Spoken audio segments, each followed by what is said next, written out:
balita. Mga balitang dapat mong malaman ngayong umaga. GV Balita Express. GV Balita Express. Mga balitang kinalap ng buong puwersa ng GV 99.9 Batangas. GV Balita Express. GV Balita Express.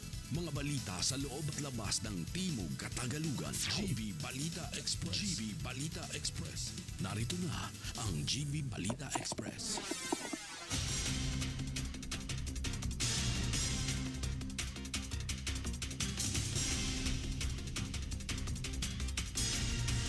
Magandang umaga mga ka-vibes. Kayo ay nakatutok sa GV Balita Express sa programang Good Vibes Morning. Kasama ninyo ang inyong lingkod po, DJ Frankie, at kasama natin sa kabilang linya si DJ Joey Boy at DJ Noel upang maghatid ng pinakabagong balita, keeping you GV informed, GV aware, and GV updated. Muli ito po ang GV Balita Express. oras natin ngayon, 9 na minuto, makalipas ang oras ng alas 7 ng umaga. Hatid sa atin ng Biogesic. Headaches can strike anytime, anywhere. Kaya always bring Biogesic anytime, anywhere. Choose ingat, choose Biogesic. At para sa ating headlines, balita. Libo-libo lumahok sa protesta kontra flood scam sa Maynila. 72 inaresto sa kaguluhan. Gulo sumiklab sa Ayala Bridge nitong linggo. Truck at motorsiklo ng pulis sinunog. PNP itinuturing na generally peaceful ang trillion-peso march. Walang pasok, bunsod ng Super Typhoon Nando. Kaso ng leptospirosis mababa pa rin, pero publiko pinaghahanda dahil sa Super Typhoon Nando. 630,000 pesos na pabuya alok versus sa pumatay sa PPA lawyer. Motor sumalpok sa poste, mister patay, misis nakaligtas. Isang mister pinagbabaril ng kaalitang rider sa 13 Martires. 65 years old na mekaniko pinagbabaril sa San Pedro, Laguna. Motorista arestado sa Nasugbu checkpoint dahil sa baril at droga. Lalaki sa Batangas City huli matapos magpadala ng bomb threats sa PNP ACG headquarters. At Bagyong Nando bahagyang bumilis. Ilang lugar nakataas na sa signal number 5. Para sa detalye ng ating balita, libo-libo lumahok sa protesta kontra flood scam sa Maynila. 72 na katao inaresto sa kaguluhan. Para sa detalye, DJ Joey Boy, pasok. GV Balita Express. DJ Frankie, libu-libong Pilipino ang nagmarcha sa Maynila nitong linggo upang tutulan ang umano'y multi-trillion peso na anomalya sa mga flood control projects kasabay ng paggunita ng anibersaryo ng martial law. Nagsimula ang araw sa mapayapang pagtitipon sa Rizal Park at umabot sa halos 50,000 katao ang dumalo sa EDSA. Hiningi na ng mga relihista ang pananagutan, pagbabalik ng ninakaw na pondo at pagkakakulong ng mga tiwaling opisyal. Ngunit nauwi sa kaguluhan ng protesta ng makasagupa ng mga nakamaskarang grupo ang pulisya na gumamit ng water cannon. Ayon sa otoridad, 72 katao kabilang ang 20 minor de edad ang inaresto habang 39 na pulis ang nasugatan. Tinatayang nawalan ang ekonomiya ng 118.5 billion pesos mula 2023 hanggang 2025 dahil sa korupsyon sa flood control projects. Ayon sa Department of Finance, giit ng Greenpeace, maaaring umabot ito sa $18 billion. Dahil sa eskandalo, napilitang magbitiw si House Speaker Martin Romualdez habang patuloy ang investigasyon laban sa ilang mambabatas at opisyal ng DPWH na umano'y tumanggap ng kickback. Sa kabila ng kaguluhan, nananatiling mapayapa ang karamihan sa mga pagkilos na sinuportahan ng Simbahang Katolika at dinahuluhan ng mga pamilya at ilang lider politikal. Nangako ang mga nagprotesta na ipagpapatuloy ang panawagan para labanan ang katiwalian. Para sa GV Balita Express, ito si DJ Joey Boy sa GV 99.9, your good vibes. At gulo sumiklab sa Ayala Bridge nitong linggo, truck at motorsiklo ng pulis sinunog. Para sa detalye ng balita, DJ Noel, pasok. GV Balita Express.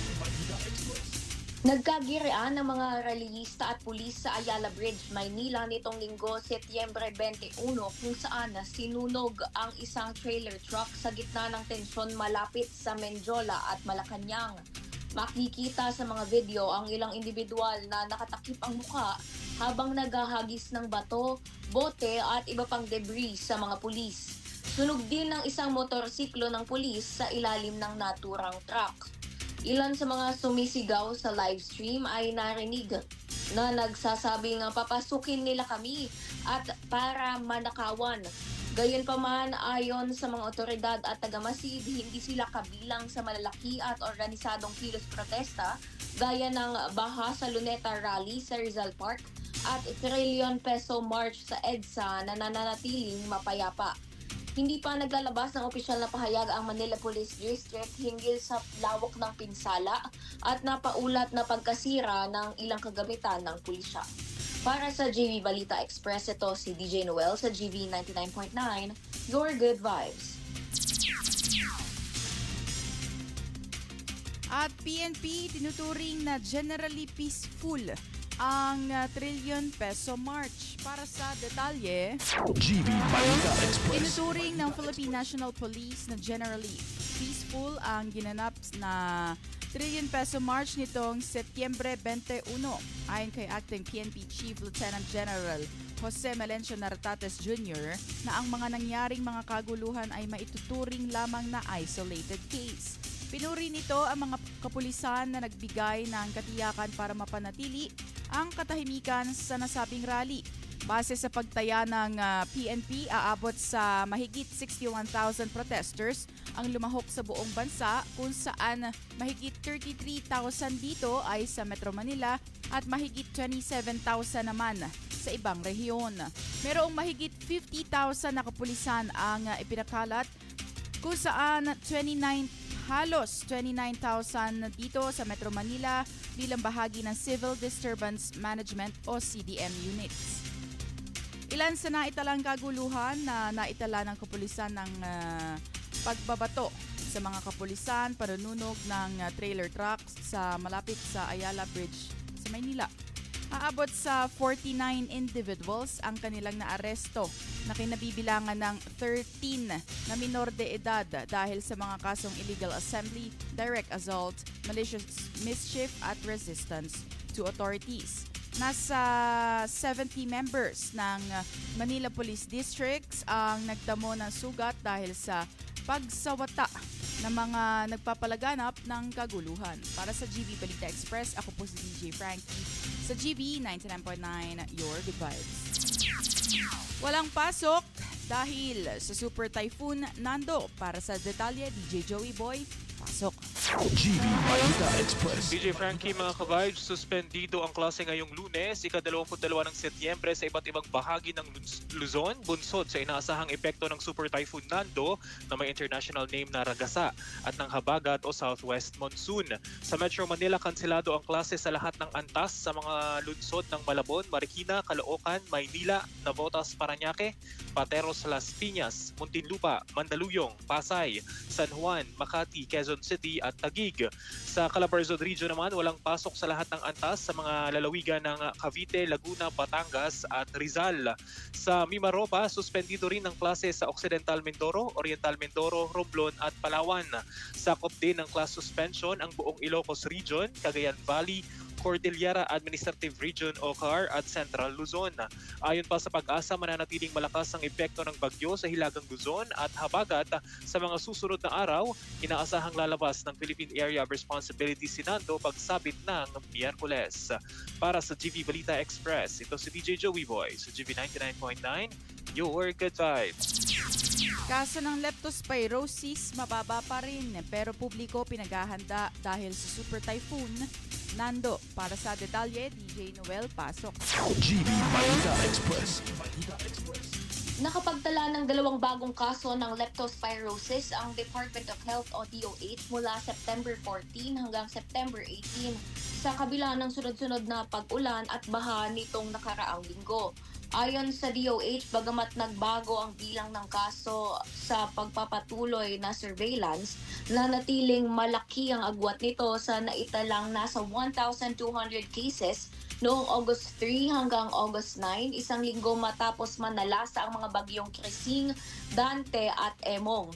Sa kabuuan, nakapagtala ang DOH ng mahigit 5,400 cases ng leptospirosis mula June 8 o isang linggo matapos ideklara ng Pag-asa ang tag-ulan hanggang nitong September 18.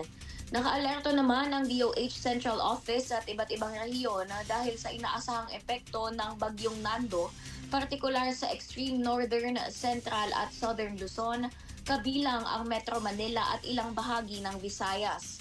Paalala ng DOH, ihanda ng maaga ang emergency go bag sakaling kailanganing lumikas.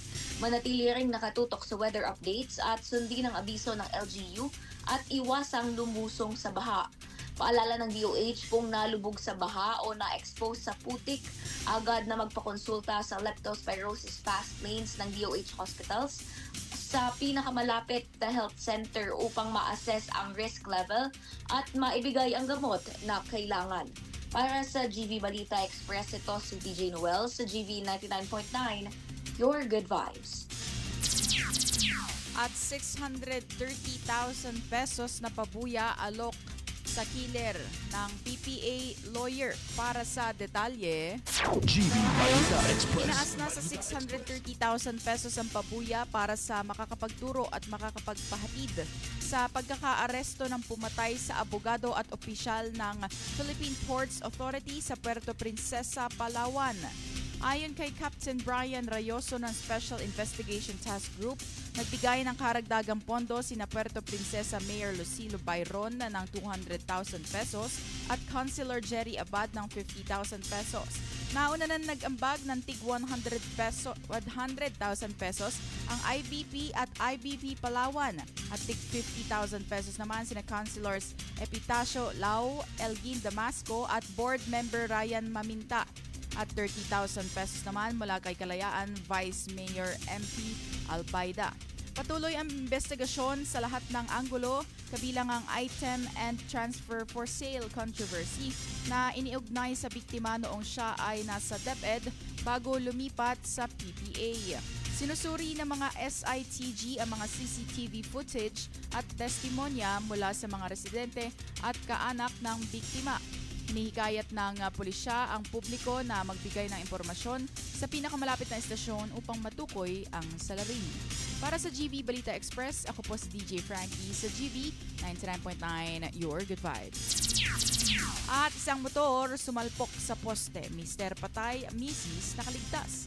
Para sa detalye ng balita, DJ Joey Boy, pasok. GV Balita Express. DJ Frankie patay ang isang 36 anyos na security personnel matapos bumangga ang minamaneho niyang motorsiklo sa poste sa Governor's Drive, Barangay Conchu, 13 Marsa, Teres City, Cavite, kahapon ng madaling araw. Nakaligtas naman ang kanyang misis matapos makatalon bago ang salpukan.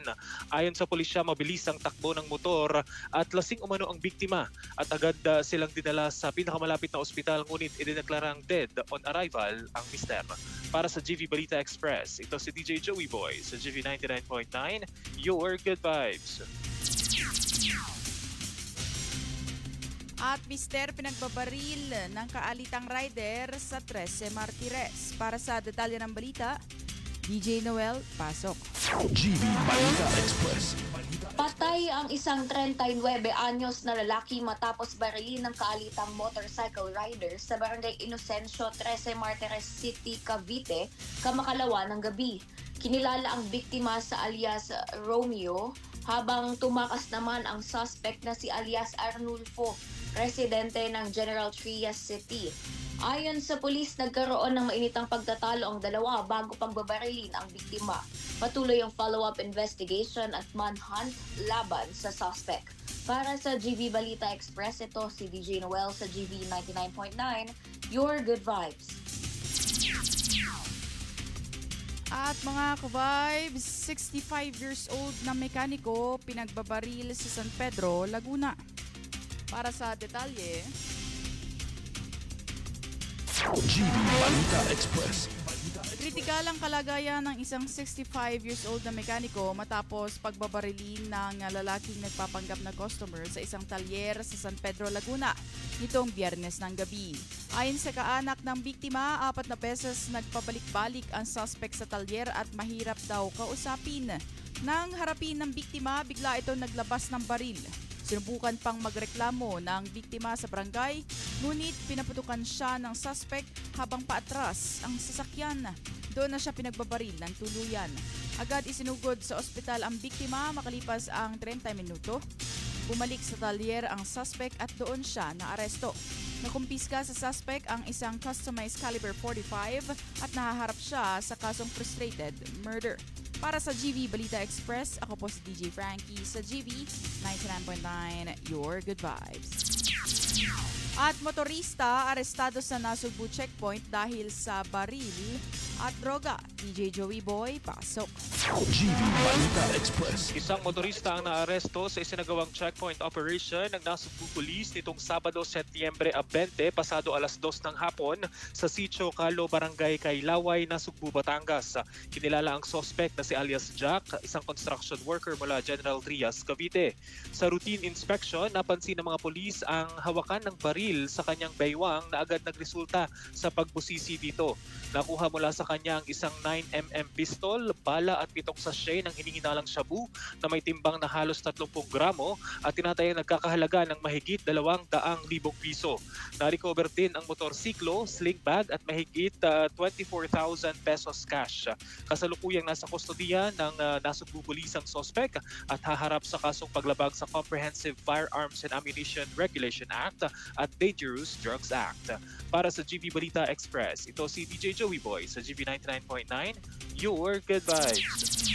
Lalaki sa Batangas City huli matapos magpadala ng bomb threat sa PNP ACG headquarters.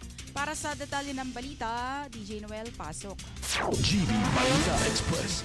Arestado ng Philippine National Police Anti-Cybercrime Group o ACG ang isang 40 anyos na lalaki sa Batangas matapos magbanta na bobombahin ang mismong headquarters ng ACG.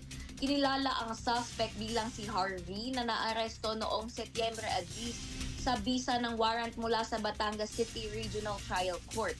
Ayon kay ACG Chief Brigadier General Bernard Yang, nagmula ang banta noong March 4 sa isang online messaging app. Lumabas sa investigasyon na 3 magkakaibang social media accounts ang ginamit ng suspect para makaiwas sa otoridad pero tuluyan pa rin siyang natuntun. Dagdag niyang posibleng sinubok lamang ng lalaki ang kayahan ng ACG, lalo't kilala rin itong palaaway at minsan ay nanghabol pa ng tao gamit ang kutsilyo. Sa ngayon, hawak na ng mga otoridad ang suspect at nahaharap sa kasong kaugnay ng cybercrime at pagpapalabas ng bomb threat. Para sa GV Balita Express, ito si DJ Noel sa GV 99.9, Your Good Vibes. At Bagyong Nando, bahagyang bumilis. Ilang lugar nakataas sa signal number 5. Para sa detalye ng balita, GV Balita Express. bahagyang bumilis ang Bagyong Nando habang ito ay papalapit sa extreme northern Luzon. Ayon sa 4 a.m. bulletin ngayong umaga ng Philippine Atmospheric Geophysical and Astronomical Services Administration o PAGASA, nakita ang sentro ng bagyo na may 245 kilometers ng silangan ng Calayan, Cagayan. Mayroong taglay na lakas na hangin nito ng 205 kilometers per hour at pabugso na hanggang 250 kilometers per hour. Bumilis ang paggalaw nito sa 20 kilometers per hour. Nakataas ang signal number 5 sa northern portion ng Babuyan Islands, habang signal number 4 sa southern eastern portion ng Batanes, natitirang bahagi ng Babuyan Islands at Santa Ana, Cagayan. Signal number 3 naman sa natitirang bahagi ng Batanes, northern at central portions ng mainland Cagayan, northern at central portions ng Apayao at northern at central portions ng Ilocos Norte. Habang signal number 2 sa nakataas sa natitirang bahagi ng Cagayan, Isabela, natitirang bahagi ng Apayao, Abra, Kalinga, Mountain Province, Ifugao at northern portion ng Benguet. Itinaas naman ang signal number 1 sa mga lugar ng Quirino, natitirang bahagi ng Nueva Ecija, natitirang bahagi ng Benguet at natitirang bahagi ng La Union. Sa buong lalawigan ng Pangasinan, Aurora, Nueva Ecija, Bulacan, Tarlac, Pampanga, Zambales at northern portion ng Quezon kasama ang Polillo Islands.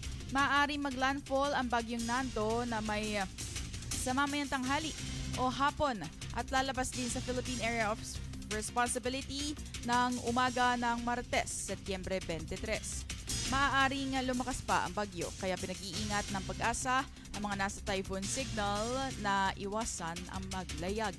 Para sa GV Balita Express, ako po si DJ Frankie sa GV 99.9 Your Good Vibes. At ang ating balita ay hatid sa atin ng Salon Pass with direct ingredient penetration for shoulder, neck, and back pain. At manatiling nakatutok sa GV 99.9 para kayo ay GV informed, GV aware, and GV updated. Muli ito po ang GV Balita Express. ako po ang inyong lingkod, DJ Frankie, at kasama natin sa kabilang linya, DJ Joey Boy at DJ Noel, only here at the most influential Good Vibes radio station, GV 99.9, Your Good Vibes. GV Balita Express. GV Balita Express. Mga may init na bagong balita, mga balitang dapat mong malaman ngayong umaga.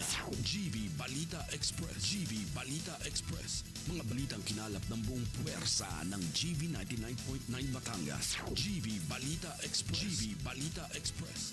Mga balita sa loob at labas ng Timog Katagalugan. GV Balita Express. GV Balita Express. GV Balita Express.